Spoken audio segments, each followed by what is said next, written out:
When the phone rang that afternoon, I thought nothing of it. My mother's name on the screen usually meant a reminder about doctor's appointments or a chat about the weather on Cape Cod. I answered cheerfully, half expecting to hear her complain about the humidity. Instead, her voice was lighter, almost giddy.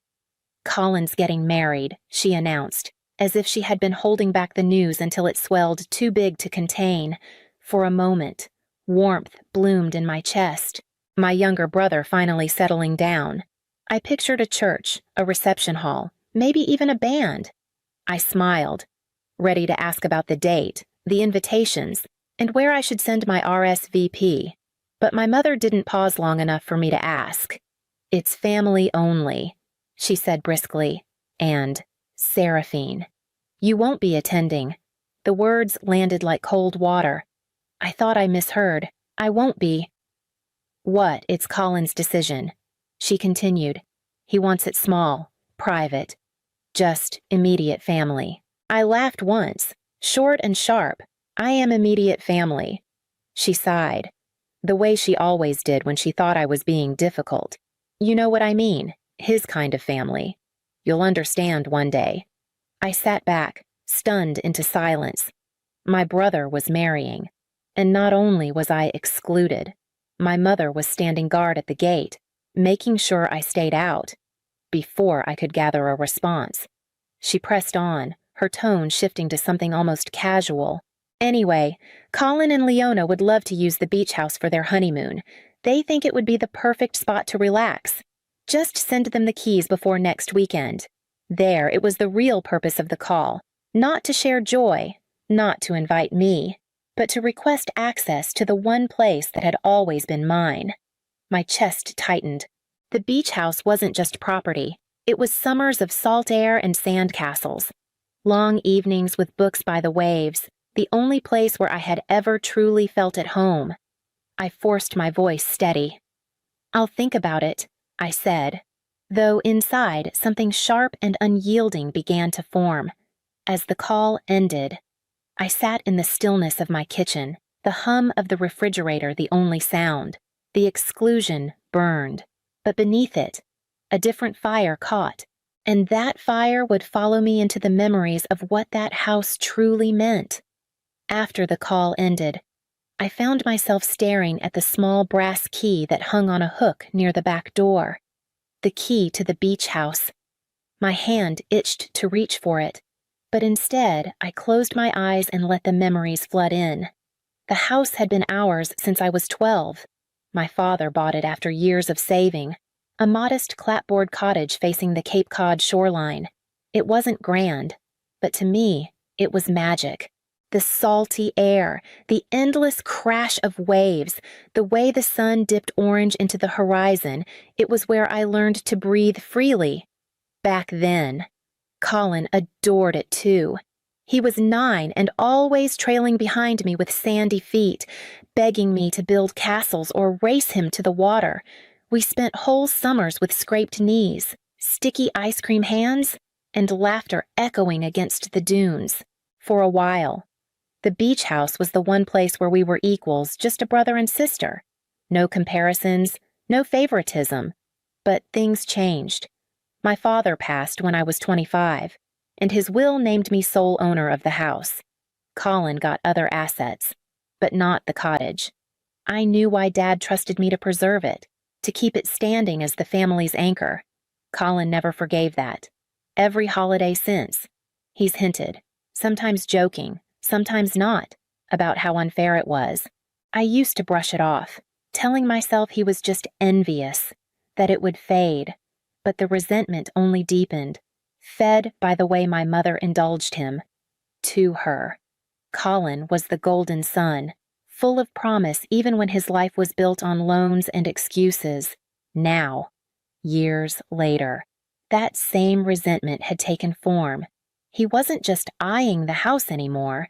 He was demanding it as though it had always been his. The key glinted in the afternoon light, and I knew this was no longer about memories.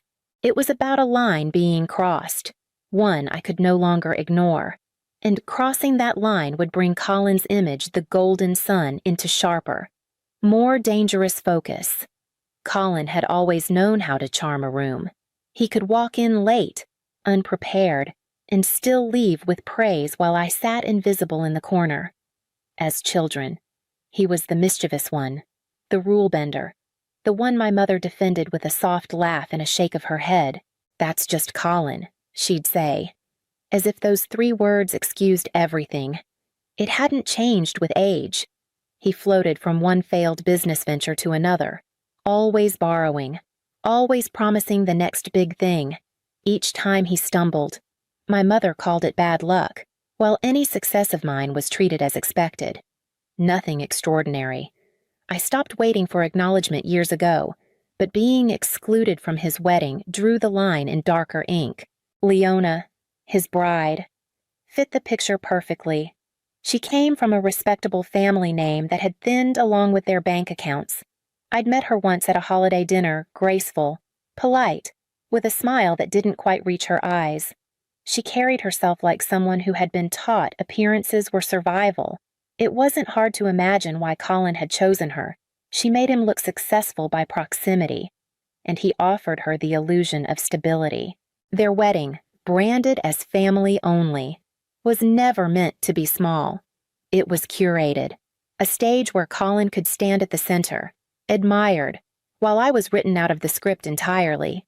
My absence would not be a mistake. It would be intentional, an erasure. For years, I had been the quiet sibling, the one who swallowed slights and moved on. But listening to my mother dismiss me so easily, I realized my silence had made it simple for them. I had allowed Colin to become the golden sun unchecked, and now, faced with this deliberate exclusion, I felt the quiet begin to break. The sting of exclusion didn't fade. It clung to me like salt on skin, seeping into every thought. For days after the call, I replayed my mother's words in my head, her calm dismissal, her effortless pivot from telling me I wasn't welcome at Colin's wedding to requesting the keys to my house.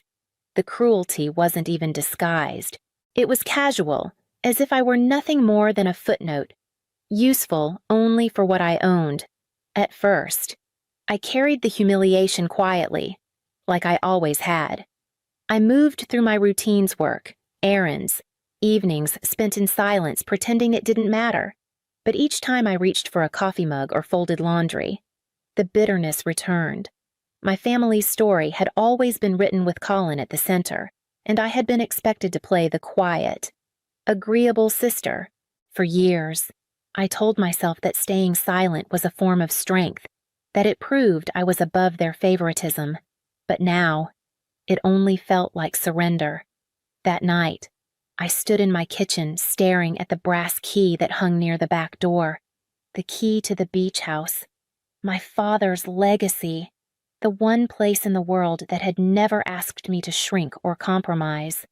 And suddenly, I understood giving Colin that key without resistance would be the final erasure of me. So when I called my mother back, my voice was smooth, steady. I told her I'd think about it, that I wanted to make sure the house was ready. She seemed satisfied, perhaps even smug, certain I would fall back into my role. But she didn't hear what lived beneath my words, the shift from resignation to resolve. I wasn't going to argue or plead.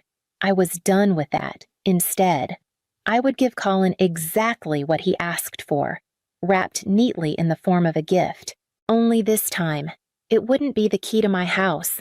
It would be the key to his undoing. And with that decision, the silence I had worn for years finally cracked, giving way to something sharper, something that could no longer be ignored. I didn't rush. Acting impulsively was Colin's habit, not mine. Instead, I moved with care, one question at a time, one quiet step after another. If they thought I would simply hand over the keys to my father's legacy, they were wrong. I began with people who had known Colin longer than I had been able to stomach him. A former business partner answered my call with a bitter laugh. Colin hadn't heard from him since he walked out on the restaurant venture. Left me with unpaid suppliers and a lawsuit. I hope you're not calling to defend him. His voice carried no doubt that my brother was more con than entrepreneur. Another acquaintance told me of a failed tech startup, flashy on paper but hollow in practice, funded with loans Colin never repaid.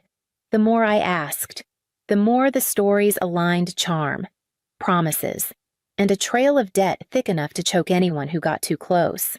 Small-town gossip filled in the blanks. At the market, an old neighbor leaned over her cart and lowered her voice. "I hear the bank is circling. Your brother's been months behind. Lucky he found a woman like Leona, though her family's respectable, or at least they were. Before the downturn, that sent me searching through public records. It didn't take long to find them foreclosure filings on Leona's family property, a series of liens that spelled out desperation in black and white, piece by piece. The picture sharpened. This wedding wasn't about forever love or even appearances. It was survival, stitched together with fragile hope and entitlement. The beach house wasn't chosen because it was romantic. It was chosen because it was stable, valuable, unshakably mine. I closed my laptop one evening with the clear understanding that Colin's honeymoon was never meant to be about waves or sunsets. It was about leverage, about using the one place I still owned outright to mask the crumbling ground beneath him.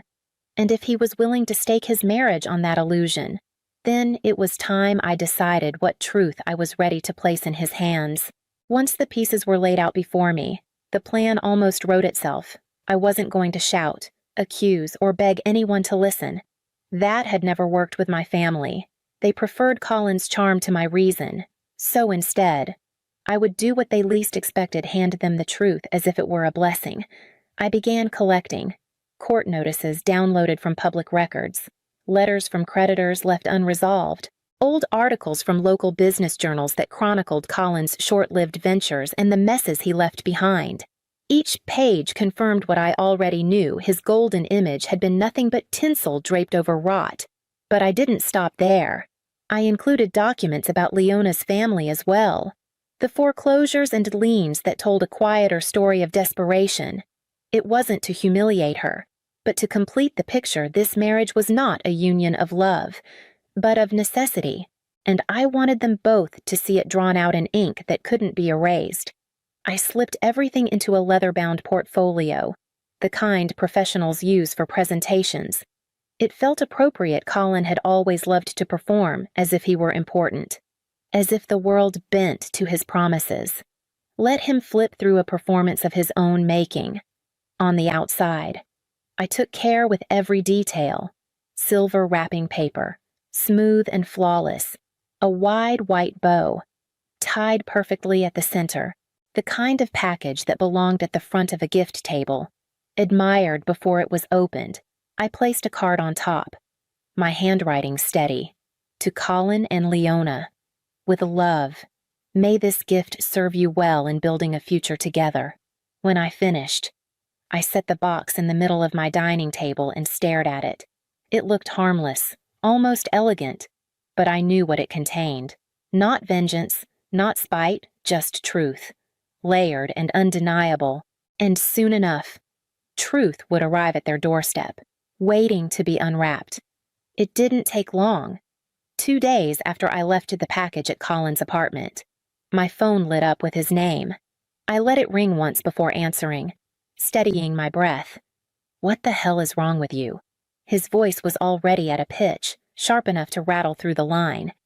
"You think this is funny? You ruined our wedding week." Behind him, I heard muffled crying Leona. No doubt, and the rustle of papers being slammed against something hard. The sound of my portfolio spilling its contents across their floor played out exactly as I had imagined. "I sent you a gift," I said evenly. "Did you open it? You call this garbage a gift? You're insane." Seraphine dragging up lies, humiliating me in front of my wife. They aren't lies. Colin, every page in that folder is a matter of public record. If you feel humiliated, it's because the truth doesn't flatter you. That only set him off further. A stream of curses poured out, and then another voice cut in my mother's. "Seraphine, how could you do this to your brother? On his wedding. You're jealous. That's all. You've always resented his success. I almost laughed, but my voice stayed calm. If by success you mean unpaid debts, pending lawsuits, and banks chasing him, then yes. I suppose I'm resentful I don't have those accolades. Don't twist things, she snapped. You've embarrassed this family. No, Mother, I said, lowering my voice until it was almost steady as stone. Colin embarrassed himself. All I did was hand him a mirror. The line went quiet for a moment, filled only with Colin's ragged breathing and Leona's sobs in the background. I knew they wanted me to crumble, to defend myself, to apologize for daring to step out of my role. But I didn't. I let the silence stretch until Colin finally hung up, slamming the door on his own words. And I knew that silence would not stay contained within their apartment walls for long. The ripple began almost immediately. By the end of the week, I overheard murmurs at the library where I worked, neighbors whispering about Colin's debts, the lawsuits resurfacing, the creditors suddenly moving with renewed speed. It seemed that once the documents left the confines of that silver wrapping paper, they found their way into wider circulation. His carefully polished image couldn't withstand the weight of paper trails and unpaid bills. Leona's anger was louder than Colin's. Word reached me through a cousin that she'd stormed out of their apartment after discovering how much he had concealed. The foreclosure notices, the lawsuits, the promises he had made to her about a stable future, all of it lies. She had signed up for a marriage built on appearances, but not for one built on sand. My parents didn't take it well. My mother, especially, walked through town with her chin high, but I knew she heard the whispers. For years, she had bragged about Colin's ventures, his entrepreneurial spirit, the son destined for success. Now those same neighbors looked at her with thin smiles, the kind reserved for someone whose stories had unraveled. I said nothing, not to them, not to anyone. I went to work, came home, tended my small garden, and let silence do what years of my words never could. I didn't invent his downfall. I had simply laid out the evidence. The rest was gravity pulling everything down. One evening, as the sun dipped into the horizon, I walked to the beach behind my house. The waves came steady and certain, washing against the shore as they always had, for once. I didn't feel invisible. I didn't need to speak to be heard. And as the tide pulled back, leaving the sand clean and bare, I understood that some things like reputations built on lies were never meant to stand. The storm had passed, though its echoes lingered. Colin had retreated into silence, Leona into anger, my parents into brittle denial.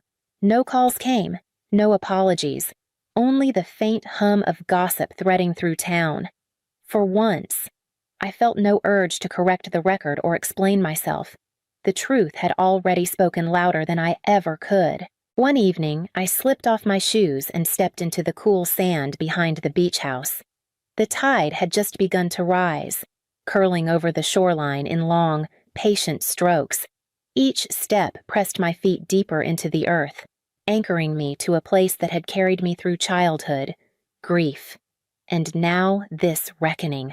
I thought about all the years I had waited for recognition, some small measure of approval from the people who had always kept me on the edge of their circle.